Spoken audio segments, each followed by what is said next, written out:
My father, Richard, cast me aside, lavished attention on his stepdaughters, and then had the audacity to ask if he could attend my wedding. I'm Mia, 28, female, and this is the story of how I navigated the pain of his absence and found my own peace. As a child, I always felt a disconnect with Richard.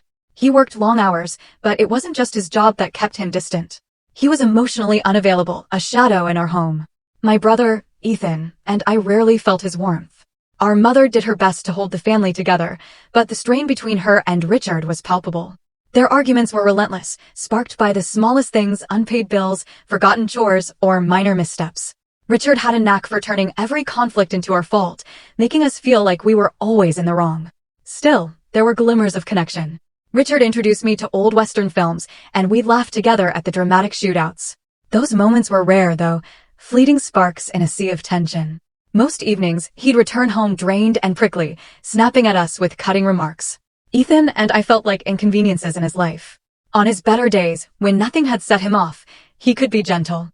But even a tiny mistake, like leaving a dish in the sink, would unleash a tirade. He'd call me careless, claim I disrespected his efforts. Ethan got it worse. He pushed back, questioning why Richard was never truly present. Once, Ethan asked why he never made time for us, and Richard erupted, ranting about the sacrifices he made to keep a roof over our heads. I learned to tiptoe around him, afraid to speak.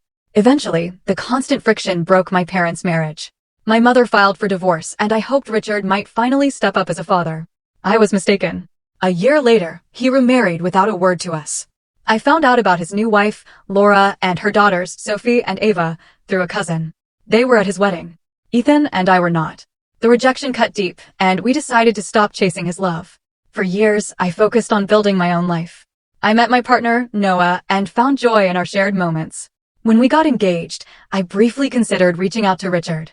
Before sending wedding invitations, I unblocked him on social media and instantly regretted it. His profile was a glowing tribute to his new family. Photos of Laura, Sophie, and Ava beamed with coordinated outfits, captions proclaiming them his everything.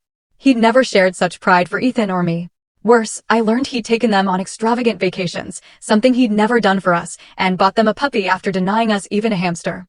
Once, when I was young, he'd given away my pet rabbit while I was at school, offering no reason. The double standard burned. Then Ethan dropped another bombshell. Richard was in the upcoming short video. Catch the complete story with the channel link provided below.